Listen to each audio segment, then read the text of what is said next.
Hello everyone, welcome to my channel once again. Shà-lom here.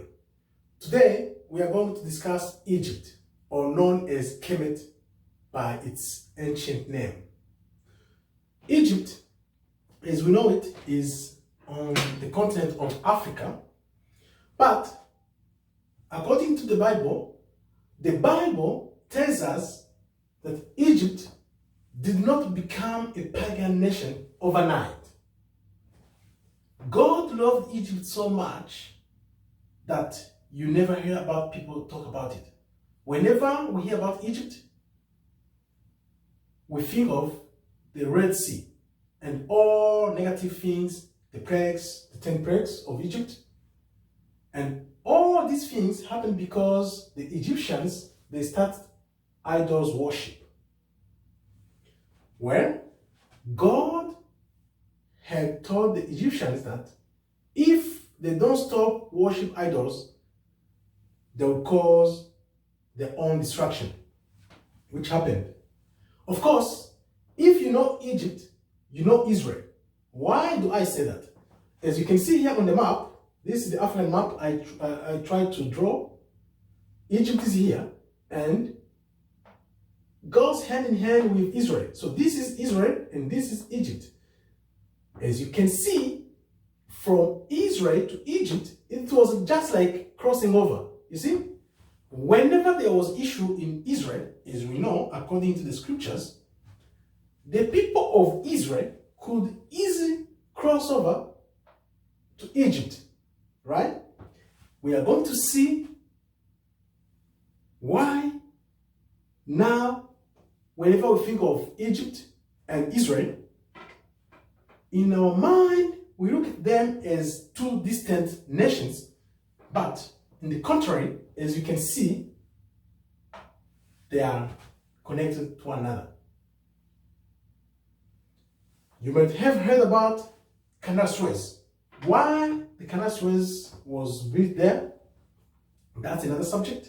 But today, let's focus on Egypt itself and what happened some thousands of years ago. North Africa is Arabs. As you can see here on the map, on the red, it's Northern Africa. How did North Africa become Arab? Where did Arabs come from to stay in the Northern Africa? Well, that happened around 600 AD. It's another subject we may discuss about it. But again, who was living in North Africa and what happened so that the people we know to be Northern African people lived there? Where did they come from? And of course, we are going to see Egypt as a base kingdom today, as God had commanded. In a few words, we are going to see how Egypt became a pagan nation. God loved Egypt so much. The idols worship, how it began. Egypt's destruction. How Egypt and Israel go hand in hand. And North Africa as Arabs, how did they come there? What happened? And of course, how Egypt's fate was to become a base kingdom even today. Let's start by reading from the scriptures how God himself used to love Egypt so much. It's so amazing. You don't hear anyone or anywhere talk about that, but God himself see what he has to talk about Egypt. We find it in Ezekiel chapter 31 from verse 1 to 10. Let's go. Egypt is compared with a cedar tree. On the first day of the third month of the 11th year of our exile, the Lord spoke to me. This is Ezekiel telling us what God told him. More than man, he said, of Egypt and all his people, how powerful you are! What can I compare you to? You are like a cedar in Lebanon with beautiful shady branches, a tree so tall it reaches the clouds. There was water to make it grow and underground river to feed it. They watered the place where the tree was growing and sent streams to all the trees of the forest. Because it was well watered, it grew taller than other trees. Its branches grew thick and long. Every kind of bird built nests in its branches. The wild animals bore their young in its shelter. The nations of the world rest in its shade. How beautiful the tree was, so tall with such long branches. Its roots reached down to the deep flowing streams. No cedar in God's garden could compare with it. No fir tree ever had such branches, and no plane tree such boughs. No tree in God's own garden was so beautiful. I made it beautiful with spreading branches. It was the envy of every tree in Eden, the garden of God. This is God himself telling us how we used to adore and love Egypt. But next, we are going to see how the idols worship caused Israel destruction. As you can see, we can find it in Ezekiel 31, 10 to 18. Let's see how Egypt was destroyed. Now then, I, the sovereign Lord, will tell you what is going to happen to that tree that grew until it reached the clouds. As it grew taller, it grew proud. So I have rejected it and will let a foreign ruler have it. He will give that tree what it deserves for its wickedness. Ruthless foreigners will cut down and leave it. Its branches and broken boughs will fall on every mountain and valley in the country. All nations that have been living in its shade will go away. The birds will come and perch on the foreign tree, and the wild animals will walk over its branches. And so, from now on, no tree, no matter how well watered it is, will grow as tall as that again, or push its top through the clouds and reach such a height. All of them are doomed to die like mortals, doomed to join those who go down to the world of the dead. This is what the sovereign Lord says. On the day when the tree goes to the world of the dead, I will make the underground waters cover it as a sign of mourning. I will hold back the rivers and not let the many streams flow out. Because the tree has died, I will bring darkness over the Lebanon mountains and make all the trees of the forest wither. When I send it down to the world of the dead, the noise of its downfall will shake the nations. All the trees of Eden and all the choice, well-watered trees of Lebanon who have gone to the world below will be pleased at its downfall. They will go with it to the world of the dead to join those that have already fallen. And all who live under its shadow will be scattered among the nations. The tree is the king of Egypt and all his people. Not even the trees in Eden were so tall and impressive. But now, like the trees of Eden, it will go down to the world of the dead and join the ungodly and those killed in battle. I have spoken, says the sovereign Lord Almighty. Wow, wow, wow, wonderful.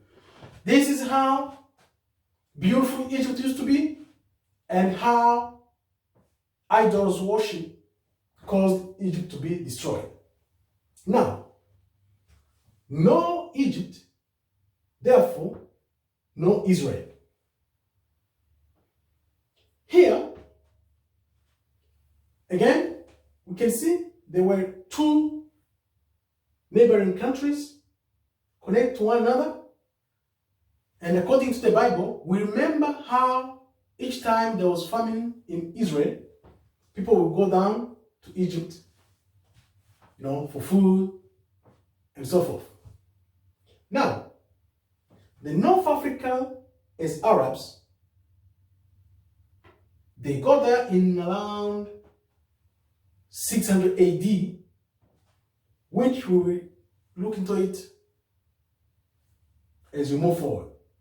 Not today, maybe another day, but know that Africa was never Arabs before, and Islam came along with the Arabs that are now living in Northern Africa.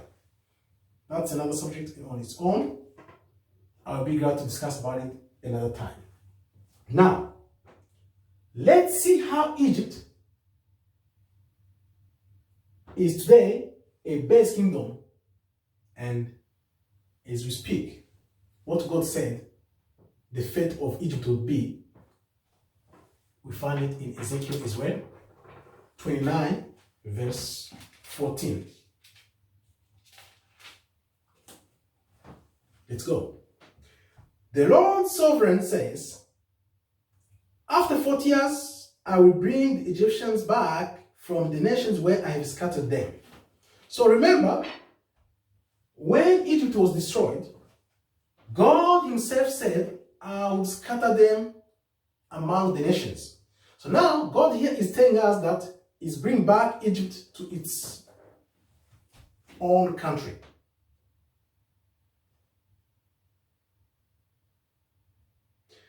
There will be a weak kingdom. So, there will be a weak kingdom. God will bring them to the south as a weak kingdom. So here we have Egypt, right? This is Egypt. So, after Egypt was destroyed, God let them stay 40 years among the nations. Now, God is bringing back Egypt, but on conditions.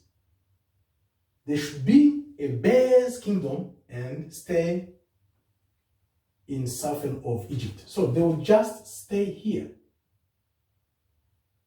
Just here. This is where the original Egyptians live up to date. So that means they are found in the northern of Sudan and southern of Egypt. So this area is where you can find the original Egyptians. I will come back to that. Let's see what's going on. And I will let them live in southern Egypt, their original home. There will be a weak kingdom, the weakest kingdom of all, and they will never again rule over other nations. Never, never again. I will make them so unimportant or useless that they will not be able to bend any other nation to their will. Israel will never again depend on them for help. Egypt's fate will remind Israel how wrong it was to rely on them. Then Israel will know that I am the sovereign Lord. So let's see it again. Here we are going to see the fate of Israel and the fate of Egypt. You know, remember, Israel used to depend on Egypt. Now, God is saying, I'm going to destroy Egypt to the extent that Israel now will look and say, oh wow, I was wrong to depend on Egypt. You see? Let's get it again. The sovereign Lord says, after 40 years, I will bring the Egyptians back from the nations where I have scattered them. And I will let them live in the southern of Egypt. And I will let them live in the southern of Egypt. Right? In the southern of Egypt. Their original home. There will be a weak kingdom, the weakest kingdom of all, and they will never again rule over other nations. I will make them so unimportant or useless that they will not be able to bend any other nation to their will. Israel will never again depend on them for help. Egypt's fate will remind Israel how wrong it was to rely on them. Then Israel will know that I am the sovereign Lord. Thank you very much. Now,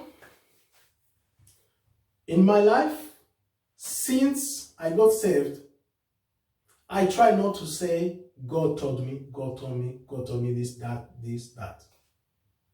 I respect God to the extent that I don't joke with God saying, God told me, God told me. What I know is that God can reveal things to me through His Spirit. But I don't go around saying, God told me, God told me, God told me this. Now, watch this. When I read this book of Ezekiel, God saying how He could destroy Egypt and bring them back as a base kingdom and let them live in the southern of Egypt. From nowhere, the Spirit of God came to me, I remember very well, and said, try to check who lives in the southern of Egypt. You remember, the other revelation I got was why the Israelites stayed in Egypt for 40 years instead of 40 days. So, these are the two revelations I have received. I can testify and document and prove through the scriptures. The reason why the Israelites stayed in Egypt for 40 years, and now, who are the true Egyptians when Egypt used to be strong. So God is telling us, I will destroy Egypt, but after some time, I will bring them back to their original southern area where they will remain a base kingdom. Then, after the Spirit of God had come to me, I said, okay, let me check who lives in southern of Egypt.